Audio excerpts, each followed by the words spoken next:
इस बुलेटिन के प्रायोजक हैं अर्थ डायग्नोस्टिक्स, लोक कला मंडल, मधुबन, उदयपुर।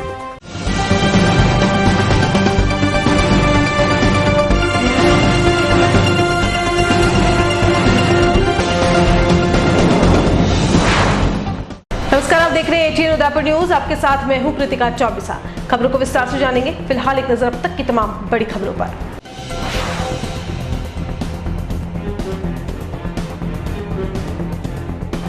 हवस की ऐसी भूख की बेजुबान पशु को भी नहीं छोड़ा। बकरी से कुकर्म करने वाला दरिंदा पुलिस की गिरफ्त में।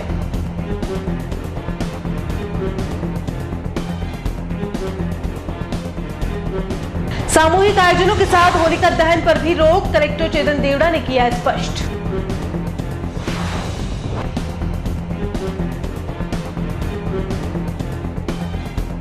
एक्सीडेंट के बाद सड़क पर तड़पती रही मेडिकल की छात्रा। लोग बनाते रहे वीडियो, प्रेम से बने मददगार, लेकिन नहीं बच पाई जान।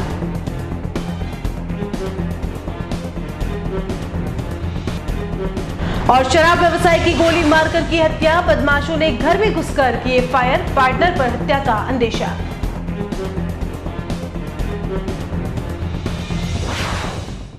अब खबरें विस्तार से। सबसे पहले बात करते हैं बेजुबान पशु से हुए कुकर्म की। शहर के सूरजपोल थाने में मानवता को शर्मसार करते हुए दरिंदगी की सारी हदें पार करने वाला एक ऐसा मामला दर्ज हुआ है जिसे सुनकर आप भी चौंक जाएंगे। आज से पहले आपने थानों में हत्या, मारपीट, लूटपाट, नकबजनी, अपहरण और बलात्कार जैसे मुकदमे दर्ज होते देखे होंगे। जिले के गोगुंदा कस्बे में एक मंदबुद्धि युवती से सामूहिक दुष्कर्म के मामले की चर्चाएं अभी थमी ही नहीं थी कि उदयपुर को शर्मसार करने वाला एक और मामला सामने आ गया। शुक्रवार को सूरजपोल थाना पुलिस ने एक बकरी के साथ कुकर्म करने वाले को गिरफ्तार किया है। जी हां, आपने बिल्कुल ठीक सुना। शहर के माचला मगरा स्वराज नगर की गली नंबर 6 निवासी आरोपी सुधीर मंडल ने सिर्फ एक बार नहीं बल्कि कई बार बेजुबान के साथ कुकर्म किया। थानाधिकारी पूनाराम गुर्जर ने बताया कि स्वराज नगर निवासी रूपाबाई गमेती ने पड़ोसी सुधीर मंडल के खिलाफ बकरी के साथ कुकर्म करने की रिपोर्ट दी, जिस पर पुलिस ने मुकदमा दर्ज करते हुए आरोपी को गिरफ्तार किया है।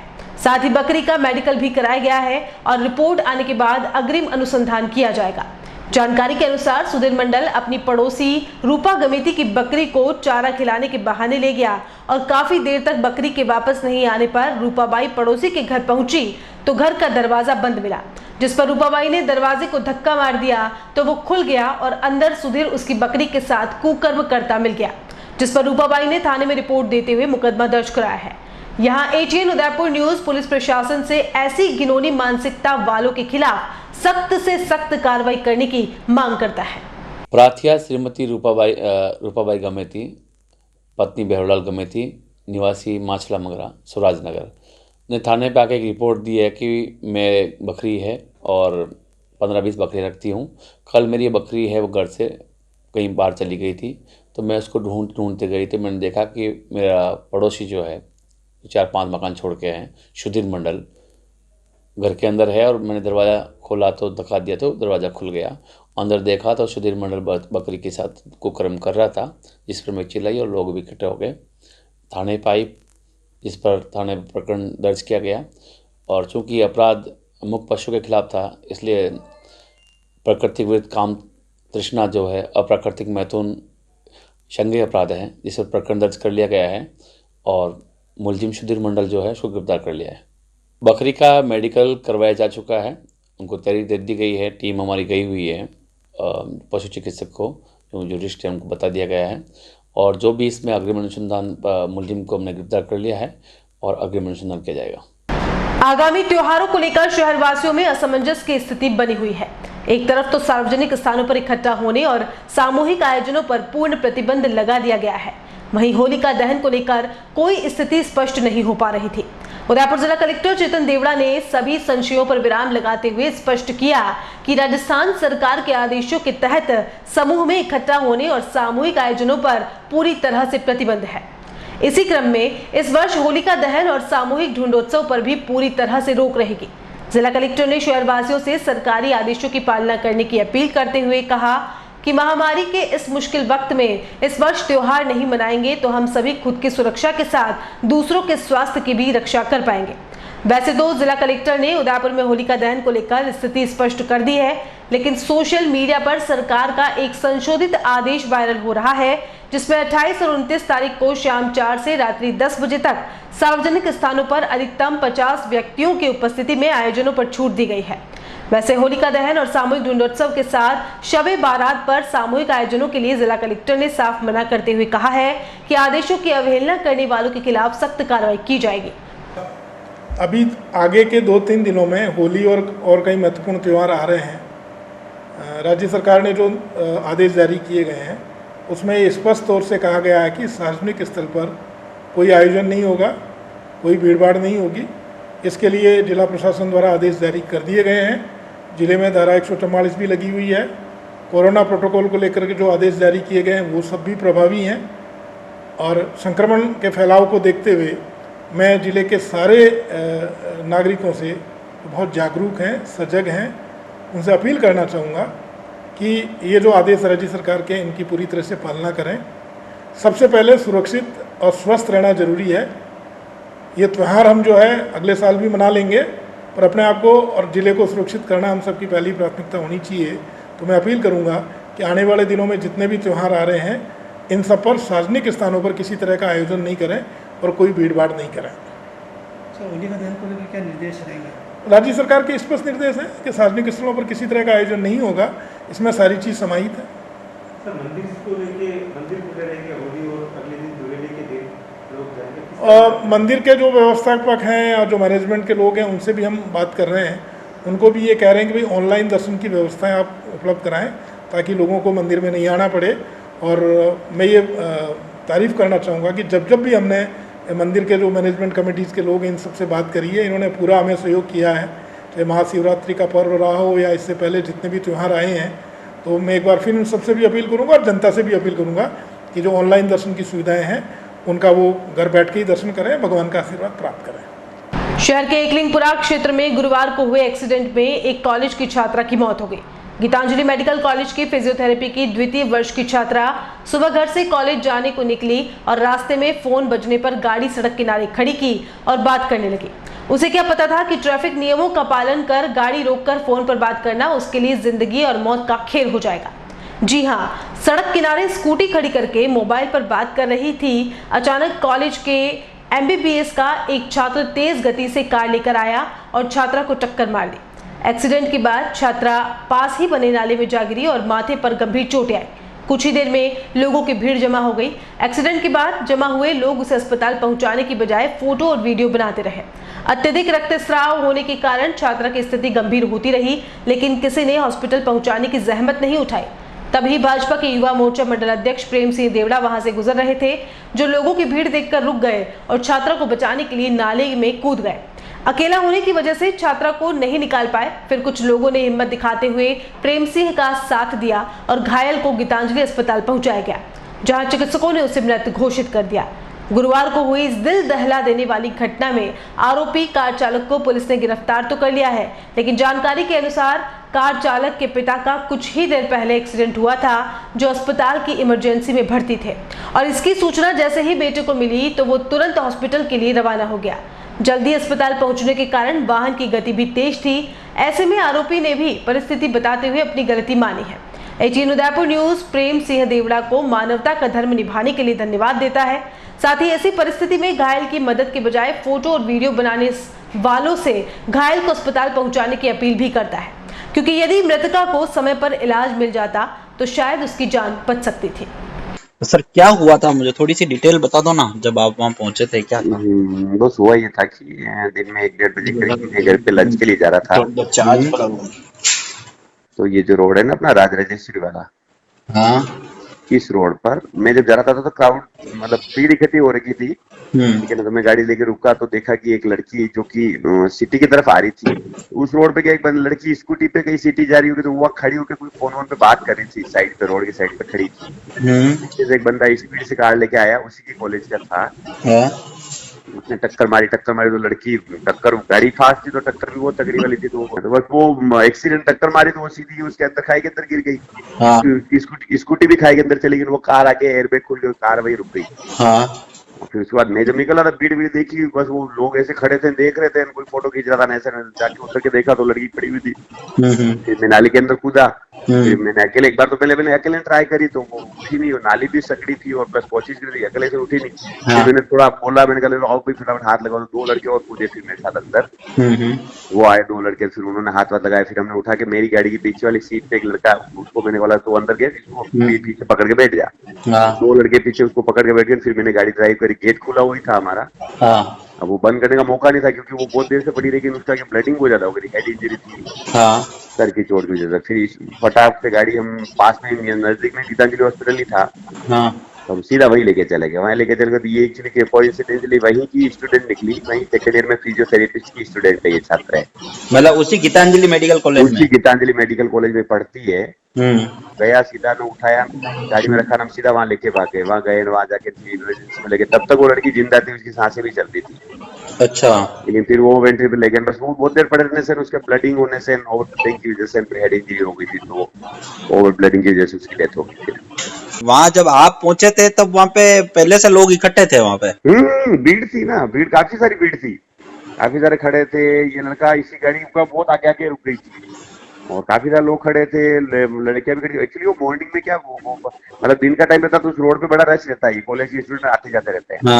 तो उसी को गीतांजलि के कॉलेज के स्टूडेंट भी जाते आते रहे, तो वो जज भी कर रहे थे कि हाँ ये कॉलेज की ऐसा, तो वो देख रहे थे, कोई फोटो खींच रहा था, कोई देख रहा था ना। जानती है सब लोग 108 के भरोसे बैठे रहते हैं। सही बात है। हाँ ओके, अब मैं तो गया था तो भी देखो अपना तो ये था कि भाई अपन पास में हॉस्पिटल, तो अपन ट्राई कर सकते 108 का वेट क्यों करें। ठीक है। तो फिर मैंने वही है कि फटाफट से अपनी तरफ से बन पाया कर पाया, बट लाइक कोइंसिडेंटली बस वही है कि जान नहीं बच पाई, ओवर ब्लीडिंग की वजह से डेथ हुई। अगर उसको टाइम पे अगर ट्रीटमेंट मिल जाता तो मे बी वो जिंदा होती। ठीक है भैया, ठीक। बुलेटिन में यहाँ रुकेंगे एक ब्रेक के लिए, आप देखते रहिए channel Udaipur news.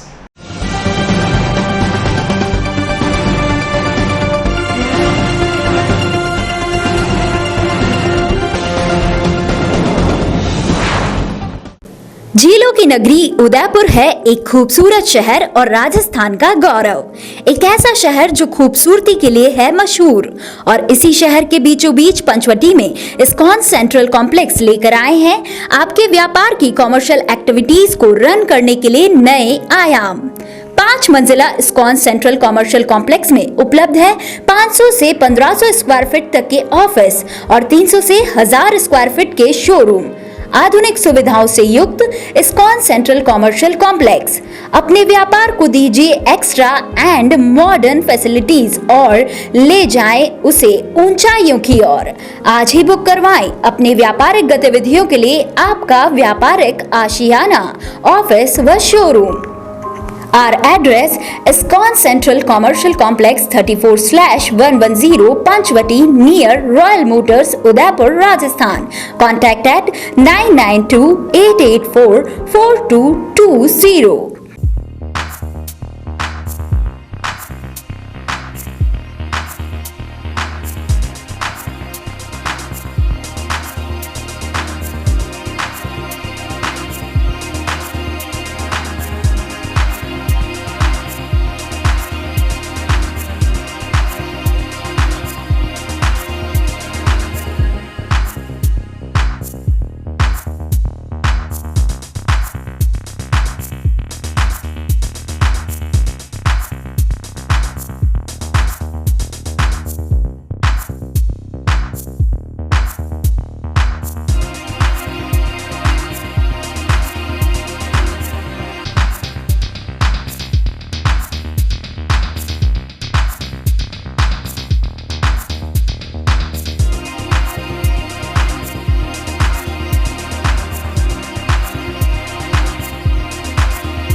Ajay furniture Udaipur sector 14 में स्थित 2 मंजिला भव्य शोरूम, जहां आपको मिलेंगी आधुनिक फर्नीचर की अनेक वैरायटीज, अनेक तरह के डाइनिंग टेबल,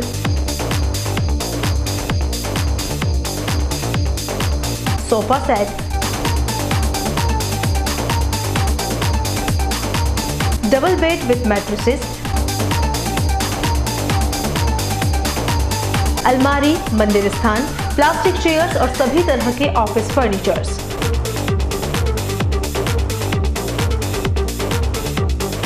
अपना घर सजाने के लिए कैश की चिंता छोड़ दीजिए।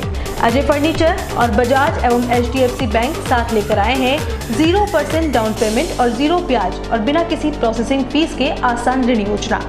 हॉस्पिटल, होटल्स, कॉलेज, कॉर्पोरेट और सभी तरह के गवर्नमेंट और नॉन गवर्नमेंट इंस्टीट्यूट्स पर फर्नीचरों के विशेषज्ञ। बालकनी व हॉल के लिए विभिन्न प्रकार के झूले उपलब्ध हैं।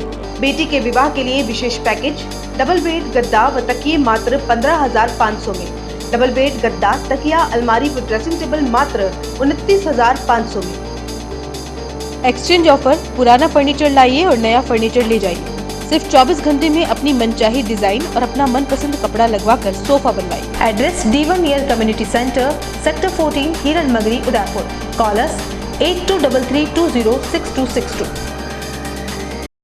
डॉक्टर आत्रेय नेत्र चिकित्सालय पिछले 24 वर्षों से डॉक्टर JP आत्रेय के नेतृत्व में एक ऐसा संस्थान जो देता है आंखों की कंप्यूटर एवं अत्याधुनिक मशीनों द्वारा जांच एवं नंबर निकालने की सुविधा, मोतियाबिंद के ऑपरेशन के बाद मोटे चश्मे से मुक्ति, intra ocular lens eco roll computer USA द्वारा fitting, contact lens hard soft eco roll computer द्वारा फिटिंग, काला पानी, मोतियाबिंद, नाखूना, नासूर आदि के ऑपरेशन माइक्रो सर्जरी द्वारा, निकॉन एंड जापान, जर्मनी द्वारा आयातित फेको मशीन द्वारा मोतियाबिंद का बिना टाके वाला ऑपरेशन, नेत्र बैंक एवं पुतली प्रत्यारोपण सुविधा, भैंगापन का कसरत एवं शल्य क्रिया द्वारा इलाज, 24 घंटे भर्ती सुविधा, माइनस के नंबर का चश्मा उतारने का ऑपरेशन, RK एंड लेजिक, अति आधुनिक वातानुकूलित परामर्श कक्ष एवं ऑपरेशन कक्ष। परामर्श समय प्रातः 9 से दोपहर 2 बजे तक, दोपहर 4 से सायं 7 बजे तक, रविवार पूर्ण अवकाश।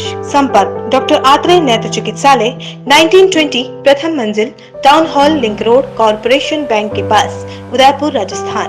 Call it 25616000, mobile number 9829041330। Ajay furniture Udaipur sector 14 में स्थित 2 मंजिला भव्य शोरूम, जहां आपको मिलेंगी आधुनिक फर्नीचर की अनेक वैरायटीज। होली के शुभ अवसर पर अजय फर्नीचर पर विभिन्न तरह की पिचकारियां, हर्बल गुलाल व आकर्षक होली मास्क उपलब्ध है। होली विशेष ऑफर, 500 की खरीद पर 2 होली मास्क फ्री।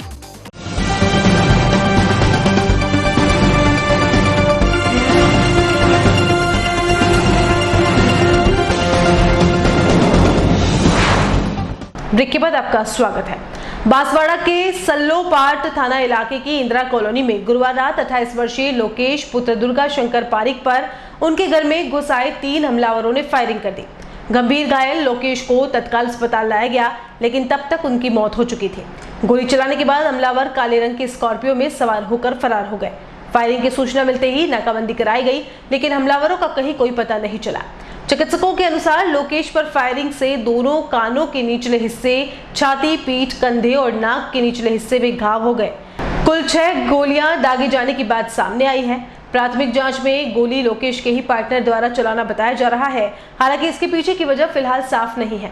जानकारी के अनुसार लोकेश छोटी सादरी के करजू गांव का रहने वाला था और सल्लोपाट में किराए के मकान में रह रहा था। वह मोना डूंगर में शराब की दुकान में पार्टनर था। आशंका है कि फायरिंग की वजह दुकान के हिसाब को लेकर हो सकती है। तफ्तीश में टीमें गठित करके रवाना कर दी है अभी को पकड़ने के लिए, और अभी फिलहाल बहुत डेड बॉडी का अध्ययन कराया जा रहा है मेडिकल बोर्ड द्वारा। 3 लोगों के आरोप है, नामजद नाम है। लोकेशन जारी है, प्रयास पूरे जारी है, जल्दी इनको पकड़ लिया जाएगा। मर्डर का मोटिव इनके शराब का ठेका है मोना डूंगर में। प्रथम दृष्टया ये पाया गया है कि पैसों की लेन देन जो मार्च अभी एंडिंग है और उनका पैसों का लेन देन लेकर देखा जा रहा है मर्डर को। आपस का ये सभी मित्र है आपस में। धन्यवाद।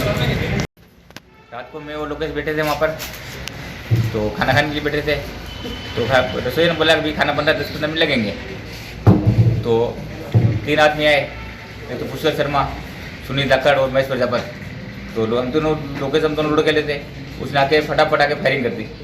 तो लोकेश की गोली लगी, तो लोकेश उठ के भागने लगा। दूसरे रूम में गया तो उन्होंने धक्का, लोकेश को अंदर से धक्का दे रहा था, ये बाहर से धक्का दे रहे थे, तो लोकेश पीछे गिर गया, तो उन्होंने अंदर दोनों फटाफट गोली मार दी यहाँ पेट में। हाँ, इसमें 2 पार्टनर हैं, एक तो महेश प्रजापत और सुनील धाकड़, और पुष्कर शर्मा इसका बड़ा भाई पार्टनर है।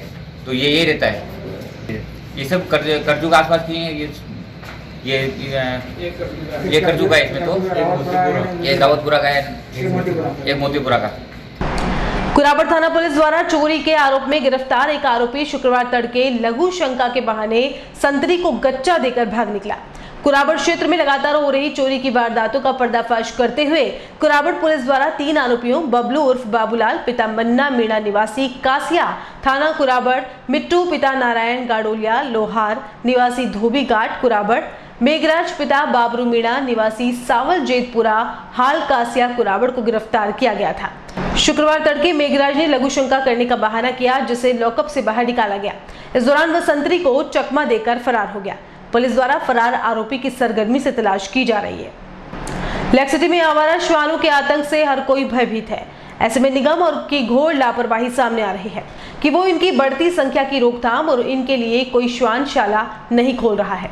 शहर में श्वानों को बढ़ता आतंक कैसे खत्म हो, इस बारे में एटीएन उदयपुर न्यूज से चर्चा में शहर के कानून के ज्ञाता अधिवक्ताओं ने कहा कि जिस तरह से शहर में लगातार आवारा श्वानों द्वारा लोगों को काटने और पीछे दौड़ने से हादसे हो रहे हैं, ये बहुत गंभीर विषय है। अधिवक्ताओं ने यह भी कहा कि इस बारे में सुप्रीम कोर्ट ने साफ कहा है कि श्वानों पर किसी तरह की निर्दयता नहीं करे, लेकिन इनके रहने के लिए किसी उचित जगह की व्यवस्था कर इनके खाने पीने की व्यवस्था की जाए। इन्हें सड़कों पर विचरण करने से रोका जा सकता है। इस मामले में शहर के वरिष्ठ अधिवक्ताओं ने निगम की लापरवाही बताया है कि समय समय पर आवारा श्वानों को पकड़ने की व्यवस्था कर इनको एक अलग जगह रखा जाना चाहिए, ताकि शहर में श्वान के आतंक जनित बढ़ते हादसों में कमी लाई जा सके। आपको बता दें कि 2 दिन पूर्व शहर में श्वानों से एक स्कूटी सवार बालिका के पीछे दौड़ने से वह गाय से टकरा गई, जिससे उसकी मौत हो गई। इस घटना के बाद लोगों में भय व्याप्त हो गया। आपको बता दें कि इन दिनों शहर में श्वानों की संख्या इतनी अधिक बढ़ गई है कि वे हर गली मोहल्लों चौराहों और सड़कों पर झुंड के रूप में एकत्रित रहते हैं और आने जाने वाले वाहनों के पीछे दौड़ते हैं, जिससे कई बार वाहनधारी भयभीत होकर गिर पड़ते हैं। ऐसा है कि वास्तव में आज हर गली और मोहल्ले में आप गाड़ी लेके या फिर पैदल छोटे बच्चे को हाथ में सामान लेके निकलेगा तो कुत्ते इतने पीछे पड़ते हैं कि ये आदमी कहीं के उसके साथ हादसा होना लाजमी है। ऐसे में मैं नगर निगम से आग्रह करना चाहूँगा कि वह बिल्कुल अमानवीय व्यवहार नहीं करते हुए उनको ऐसी व्यवस्था में उनको पकड़ के एक जैसे गौशाला है उसी तरह श्वानशाला बनाई जाए, उनको वहाँ रखा जाए। और ऐसे ट्रेनर्स भी होते हैं जो कुत्ते जिस तरह से हरकत करते हैं उनको काफ़ी ढालने का प्रयास करते हैं कि वो अच्छे तरह से वो अपना जीवन व्यतीत करें। तो मैं नगर निगम से एक बार पुनः आग्रह करता हूं कि वह जैसे आवारा जो श्वान है उनको पकड़ के एक व्यवस्थित स्थान पर रखें, ताकि ये जो हादसे आजकल हो रहे हैं गली मोहल्लों में, ये तो एक हादसा अभी देखने को मिला है, बाकी छोटे छोटे हादसे इतने कई क्षेत्रों में हो रहे हैं जिससे आप पता नहीं चल रहा है। तो इस पर निश्चित रूप से उनको कुछ करना चाहिए। मेरा तो नगर परिषद से ये निवेदन है कि जो भी अधिकारी इसके लिए जिम्मेदार और जवाबदेह हैं, उनके खिलाफ भी अगर इस प्रकार की कोई नेग्लिजेंसी होती है और इस प्रकार के हादसे होते हैं तो इसके लिए डायरेक्ट नगर परिषद और ये जिम्मेदार है। जब तक इन लोगों की जिम्मेदारी तय नहीं होगी तब ये जनता के प्रति उपेक्षित भाव लेकर के और एयर कंडीशन में बैठ करके ये सारा काम करते रहेंगे। रहा सवाल इनका कि ये सुप्रीम कोर्ट का हवाला देते हैं या श्वान का वो एनिमल एड की जो संस्था है, तो अगर ये है तो अगर ऐसी एनिमल एड की ने इनको बचाने के लिए जो कोई संस्था काम कर रही है तो उनकी व्यवस्था करे, उनकी इस तरह से व्यवस्था करे कि भाई, और या तो फिर ये सारे जो अगर वो उनकी इतनी हितैषी है जो मनुष्यों को काट रही है, मनुष्यों को छोटे छोटे बच्चों को निचोड़ देती है। मेरी आंखों के सामने एक बच्चे को मैं बचा के लाया हूँ, उसके अंडकोश को नोच लिया और उस बच्चे को मैं बचा करके लाया और मैंने चेयरमैन को उस समय जो तत्कालीन जो कोठारी जी चेयरमैन थे उनको फ़ोन किया तो उन्होंने सुप्रीम कोर्ट का हवाला दिया कि ये एनिमल एड वाले आ जाते हैं। तो भाई अगर ये इनको इतना ये हितैषी है तो सारे पशुओं को इनको जो इकट्ठा करके सेवा करे, अच्छी बात है, लेकिन अगर उनको अगर सेवा की बात है तो इनको संभाल करके अपने वहाँ ले जाए सबको, और अगर वो नहीं कर पाते हैं तो उस स्थिति में इनको जवाबदेह और जिम्मेदार होना चाहिए। उदयपुर में श्वानों को, आवारा कुत्तों को लेकर एक गर्म चर्चा का विषय चल रहा है। नगर निगम अपनी बात कह रही है, एनिमल एड वाले अपनी बात कह रहे हैं। मैं तो एक आम नागरिक की हैसियत से ये इतना कहना चाहता हूँ, जो जिला प्रशासन है, नगर निगम है, या जो कुत्तों के प्रति उत्तरदायित्व रखते हैं, उन सबको मिलकर जो ये आवारा कुत्ते हैं इन पर रोक लगानी चाहिए। और दूसरा, नगर निगम का दायित्व है कि श्वानों की जो बढ़ती जनसंख्या है उसके लिए वो नसबंदी अभियान है, सरकार की एक गाइडलाइन भी है। और जिला प्रशासन ने ऐसा पहले भी एक प्रयास किया था। 1996 से लेकर 2000 तक जब मैंने एनिमल एड ज्वाइन किया था, तब हम लोग गली गली में जाकर जलेबी और जो कुत्ता खाता है रोटी, उसमें हम वो दवाई देते थे, और जिससे इनकी जनसंख्या में वृद्धि हुई थी। तो कम से कम नगर निगम इन कुत्तों के साथ बेहतर उपचार नहीं कर सके तो इनके लिए गौशाला की तरह कोई हॉस्टल बना ले, या कोई ऐसा स्थान फिक्स कर दे जहाँ पर इनको रखा जाए, जहाँ इनका दाना पानी रोटी की व्यवस्था हो जाए, और इनकी बढ़ती हुई जनसंख्या को रोकने के लिए इनके लिए नसबंदी अभियान चलाया जाए। एक हादसा हुआ था शहर में, ये हादसा बहुत दुखद है। एक छात्रा की डेथ हुई है, और नगर निगम को चाहिए कि उनको अपनी तरफ से कंपनसेशन मिलना चाहिए, और वो कंपनसेशन दें। इस तरीके से आवारा कुत्तों के संदर्भ में जितने भी हादसे हुए हैं, इसकी एक आरटीआई किसी भी पत्रकार साथी को लगाकर इस तरह के आंकड़े निकालने चाहिए, ताकि नगर निगम को ये जानकारी मिल सके। और मैं भी इस दिशा में आजकल जो उदयपुर में एक ज्वलंत टॉपिक चल रहा है कि जो आवारा श्वान है उनकी क्या व्यवस्था होनी चाहिए। वो लोगों को स्कूटर के पीछे दौड़ते हैं आवारा श्वान, या कारों के पीछे दौड़ते हैं। अभी एक बच्ची की हादसे में मौत भी हो गई है। तो इनकी व्यवस्था के लिए मेरा नगर निगम से ये आग्रह है कि जिस तरह से आवारा गायों की व्यवस्था की गई है, उसी अनुरूप आवारा श्वानों की व्यवस्था करे नगर निगम। ये उनकी जिम्मेदारी है। और जहाँ तक सुप्रीम कोर्ट के निर्णय का जो हवाला दिया जाता है, तो सुप्रीम कोर्ट ने ये कहा है कि क्रूअल्टी नहीं होनी चाहिए, उनके कुत्तों के साथ कोई अमानवीय व्यवहार, मतलब अत्याचार नहीं होना चाहिए, उनको मारना पीटना या ऐसा करना वो नहीं होना चाहिए। तो जब जहाँ तक ये उस निर्णय का सवाल है, तो जैसे बंध्याकरण है, तो बंध्याकरण में कोई मनाही नहीं है। बंध्याकरण तो हर मवेशी का किया जाता है। तो उससे क्या है कि उनकी जनसंख्या नियंत्रित होगी, और जनसंख्या नियंत्रित होगी तो जो आवारा श्वान है वो गलियों में कम होंगे। तो जितने भी आवारा श्वान है उनको नगर निगम इकट्ठा करे, और उनको जिस तरह से गौशाला खोली है उसी तरह से श्वान के लिए भी कोई व्यवस्था करे, और उनका जो भी खाने पीने की व्यवस्था है वो नगर निगम करे, ताकि गलियों में लोगों को ये खतरा नहीं रहे। शहर में जिस तरह से दर्दनाक तरीके से एक बच्ची की कुत्तों के कारण मौत हुई है, वो बहुत ही गलत बात है। और पिछले कई वर्षों से नगर निगम की तरफ से ये कहा जाता है कि सुप्रीम कोर्ट ने आदेश दे दिया है। तो सुप्रीम कोर्ट ने ऐसा कोई आदेश नहीं दे दिया है कि आवारा कुत्तों को घूमने दिया जाए।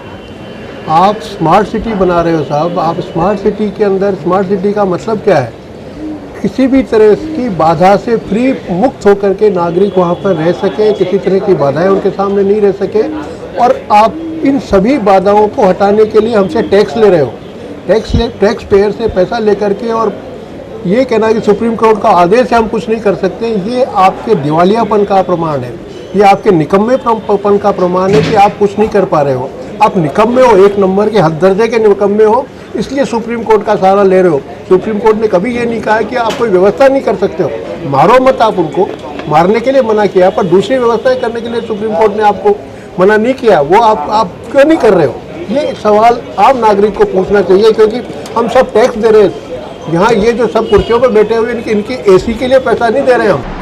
हिरणमगरी थाना क्षेत्र में प्रेम संबंध के असफल रहने से निराश एक युवक ने गुरुवार रात को फांसी का फंदा लगाकर आत्महत्या कर ली। पुलिस ने बताया कि कृष्णा कॉलोनी सेंट्रल एरिया के रहने वाले 32 वर्षीय महेश परमार ने रस्सी से फांसी का फंदा लगाकर आत्महत्या कर ली। मृतक के परिजनों ने बताया कि महेश टैक्सी चलाने का काम करता था। इधर टैक्सी मालिक प्रभुराम मेघवाल ने बताया कि महेश परमार उसकी टैक्सी चलाता था और पिछले 12 से 15 दिनों से किसी प्रेम प्रसंग में उलझ जाने से नौकरी पर भी नहीं आ रहा था। वह अविवाहित था और उदयपुर में अकेला रह रहा था। शुक्रवार को परिजनों के आने और लिखित रिपोर्ट देने के बाद शव का पोस्टमार्टम करवाकर परिजनों को सौंप दिया गया। केंद्रीय श्रमिक संगठन समिति और अखिल भारतीय किसान संघर्ष समन्वय समिति ने शुक्रवार को कलेक्टर कार्यालय के बाहर प्रदर्शन करते हुए किसान विरोधी कृषि कानून वापस लेने और एमएसपी की खरीद पर कानून बनाए जाने की मांग को लेकर राष्ट्रपति के नाम कलेक्टर को ज्ञापन सौंपा। प्रदर्शन करते हुए संगठन के नेताओं ने कहा कि किसान पिछले 4 माह से सिंधु बॉर्डर, गाजीपुर, टीकरी और देश के सभी क्षेत्रों में आंदोलनरत है, लेकिन केंद्र सरकार तीनों कृषि कानून को वापस नहीं लेने पर अड़ी हुई है। सरकार ने कानून का विरोध करने वाले किसानों और आम जनता पर भी झूठे मुकदमे दर्ज कराकर आतंक का माहौल बना दिया है, जो देश की लोकतांत्रिक व्यवस्था के लिए खतरा बन चुका है।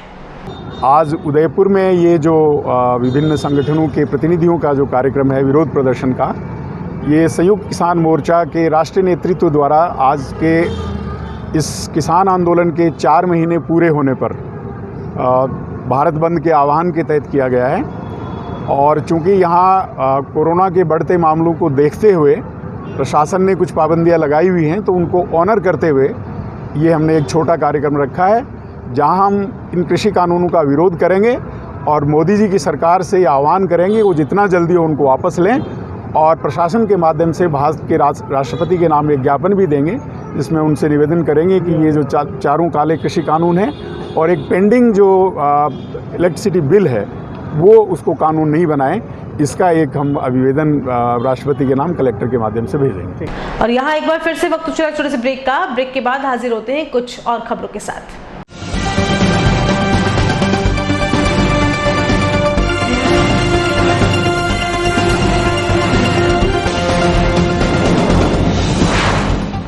सन सिटी साकरोदा उदयपुर से 23 किलोमीटर की दूरी पर उदयपुर प्रॉपर्टी लाया है आवासीय प्लान, जिसपे 99 ड्रॉ में शामिल होकर 1,17,500 का प्लॉट मात्र 500 रुपए में पाने का सुनहरा अवसर। आज ही 1000 से बुकिंग करवाकर अपना लकी सदस्यता नंबर प्राप्त करें। संपर्क करें 8559858687 और 9549717069। नमस्कार, उदयपुर प्रॉपर्टी की 11 माह 99 प्लॉट की स्कीम में हम लोगों ने कस्टमर के निवेश का पूरी सुरक्षा का ध्यान रखा है। इसमें 11 माह में हम 99 प्लॉट ड्रॉ के द्वारा आपको देंगे, लेकिन साथ में कस्टमर बहुत हम जो फॉर्म भर रहे हैं, रुचि भी दिखा रहे हैं उदयपुर की जनता, इसलिए हमने उनके निवेश की सुरक्षा के लिए एक और क्लॉज इसमें दिया है। ये फॉर्म आपको दिख रहा होगा, 11 महीने में 16,500 रुपये आपके जमा होंगे। आपको प्लॉट नहीं मिलता है, आपके ड्रॉ में नहीं आता है आपको प्लॉट, तो हम 32 इंची LCD, 180 litre fridge, semi automatic washing machine और 5 सीटर सोफा सेट आपको देंगे, ताकि आपको ये ना लगे कि मुझे कुछ ना मिला। प्रोडक्ट की जानकारी दे देता हूँ। 32 इंच LED आपके सामने हमने रखा हुआ, हमारे पास स्टॉक में मेंटेन है। आज अगर फर्स्ट में आप लेना चाहते हैं तो भी हम आपको अवेलेबल करा देंगे, आप पेमेंट हमको कर देंगे। 5 सीटर सोफा सेट है, ये वेरी करेगा डिजाइन में, अलग अलग पैटर्न में आ सकता है। 180 लीटर का फ्रिज है, जितने कस्टमर बच जाएंगे सबको दिया जाएगा। सेमी ऑटोमेटिक वॉशिंग मशीन है, इसमें कंपनी वेरी कर सकती है, लेकिन हम ब्रांडेड आइटम में आपको देंगे। धन्यवाद, जुड़िए उदयपुर प्रॉपर्टी की 11 माह 99 प्लॉट ड्रॉ स्कीम सन सिटी साकरोदा से। ऑफिस 212 द्वितीय मंजिल समृद्धि कॉम्प्लेक्स, अपोजिट कृषि मंडी फ्रंट गेट, रेती स्टैंड, उदयपुर।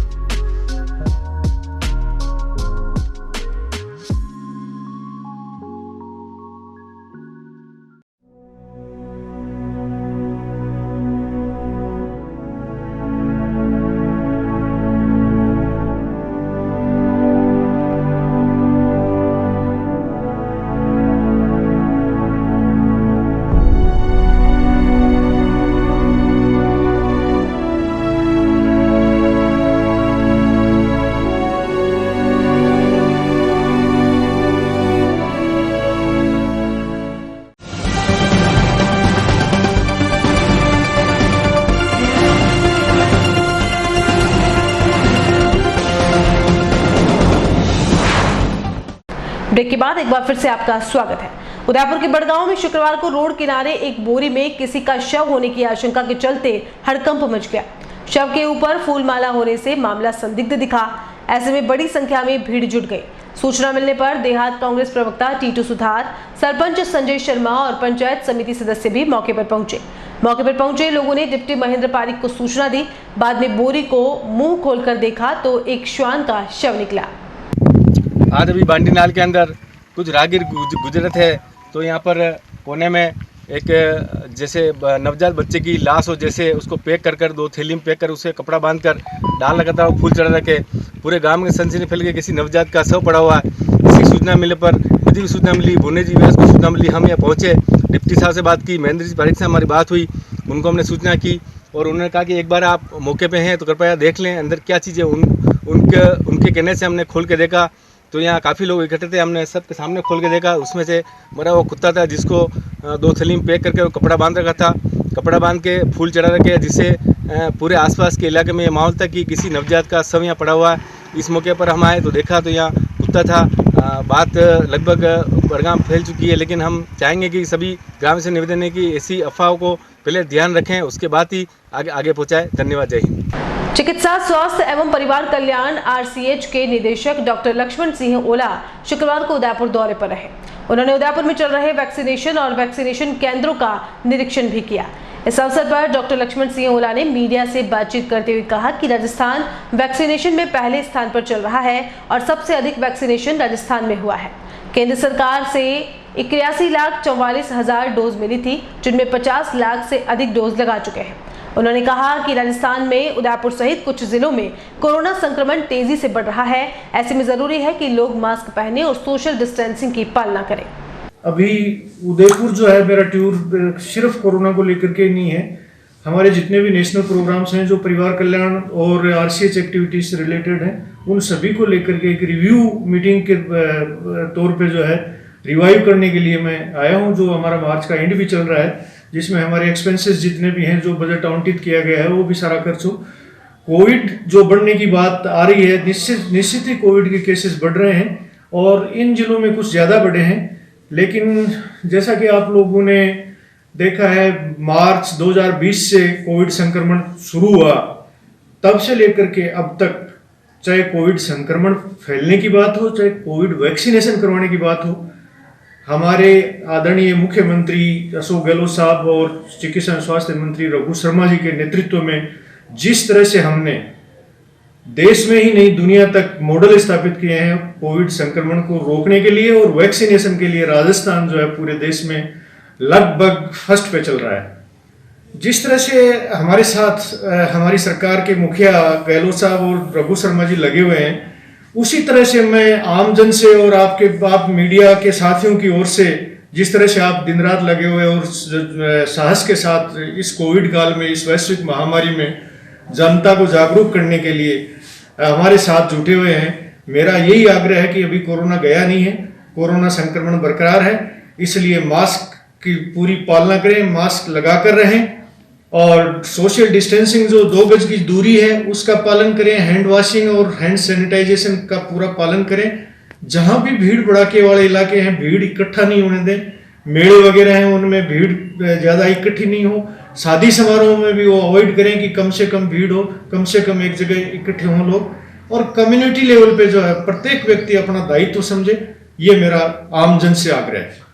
भीलवाड़ा शहर में लगातार बढ़ते अवैध अतिक्रमण व होर्डिंग हटाने के लिए नगर परिषद के द्वारा गठित टीम लगातार अभियान चलाकर इन अवैध होर्डिंग्स को हटा रही है। सभापति राकेश पाठक, नगर परिषद आयुक्त दुर्गा कुमारी के निर्देशन में शहर में कई स्थानों पर कार्रवाई कर होर्डिंग हटाए गए। साथ ही चेतावनी दी गई है कि अवैध होर्डिंग हटाने के बाद वापस लग जाते हैं तो संबंधित व्यक्ति के खिलाफ कार्रवाई की जाएगी। देखिए, अवैध होर्डिंग की गिनती तो हमने नहीं करी है, लेकिन हमारे पास जो हमारे ऑथेंटिक होर्डिंग है, जिनकी संख्या मेरे हिसाब से 120-130 है, उनके अलावा जो भी अवैध होर्डिंग है, चाहे वो रोड पे लगे हैं, चाहे किसी के मकान के ऊपर लगे हुए हैं, हमने उन सबको हटाने का अभियान कल से शुरू कर दिया है और वो निरंतर जारी रहेगा। परिषद के जो ऑथेंटिक 120 होर्डिंग है, उसके अलावा हम इस शहर में एक भी होर्डिंग नहीं रखते। मैं जिस रोज से बैठा हूँ, मैंने अवैध होर्डिंग के खिलाफ टीम बना दी है, कमेटी बना दी है। राज्य सहकारी निर्वाचन प्राधिकारी राजीव लोचन ने गुरुवार को प्रदेश की 14 डेयरियों के चुनाव कार्यक्रम की घोषणा की।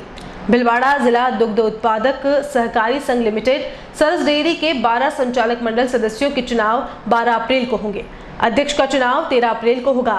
अभी मांडल विधायक रामलाल जाट अध्यक्ष हैं। चित्तौड़गढ़ केंद्रीय सहकारी बैंक के प्रबंधक निदेशक नानालाल चावला को निर्वाचन अधिकारी बनाया है। इस चुनाव में जिले के 486 प्राथमिक दूध उत्पादक सहकारी समितियों के अध्यक्ष मतदान कर सकेंगे। भिलवाड़ा जिले की सहाड़ा विधानसभा के उपचुनाव में भाजपा से डॉक्टर रतनलाल जाट को प्रत्याशी घोषित किए जाने के बाद क्षेत्र में राजनीतिक गतिविधियां तेज हो गई हैं। भाजपा जिला प्रवक्ता कैलाश सोनी ने बताया कि भाजपा की ओर से सहाड़ा विधानसभा उपचुनाव में विधायक प्रत्याशी डॉक्टर रतनलाल जाट 30 मार्च को शुभ मुहूर्त में दोपहर 12:15 पर नामांकन दाखिल करेंगे। नामांकन के दौरान केंद्र एवं प्रदेश के प्रमुख नेताओं सहित पूर्व राज्यसभा सांसद नारायण पंचारिया, प्रदेश मंत्री श्रवण सिंह बंगड़ी, बूथ प्रबंधन समिति संयोजक हरिहर पारिक, सांसद सुभाष बहेड़िया, भाजपा जिलाध्यक्ष लालूलाल तेली, जिला प्रमुख बरजीबाई भील सहित सभी भाजपा के विधायक, प्रधान, चेयरमैन सहित जिले भर के प्रमुख जनप्रतिनिधिगण, पदाधिकारी और कार्यकर्ता उपस्थित रहेंगे। भारतीय जनता पार्टी के केंद्रीय नेतृत्व और प्रदेश नेतृत्व का आभार प्रकट करता हूं, जिन्होंने मुझे सहाड़ा विधानसभा क्षेत्र से भारतीय जनता पार्टी के प्रत्याशी के रूप में चुना है। देश के प्रधानमंत्री आदरणीय नरेंद्र मोदी जी के हाथ मजबूत करने के लिए इस आगे आने वाले उपचुनाव को भारतीय जनता पार्टी के सहाड़ा क्षेत्र के सभी कार्यकर्ता मिलकर के चुनाव उनको लड़ना है और विजय सिंह भारतीय जनता पार्टी के कमल की बोल को दिलानी है। और चलते चलते एक नजर अब तक की हेडलाइंस पर।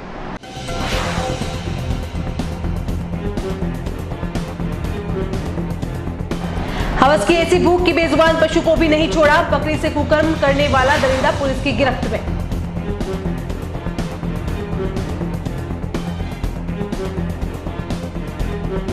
सामूहिक आयोजनों के साथ होलिका दहन पर भी रोक, कलेक्टर चेतन देवड़ा ने किया स्पष्ट।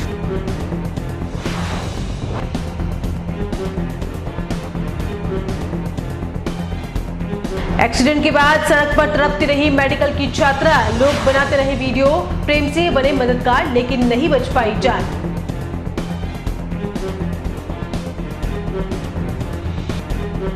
और शराब व्यवसायी की गोली मारकर की हत्या, बदमाशों ने घर में घुसकर किए फायर, पार्टनर पर हत्या का अंदेशा।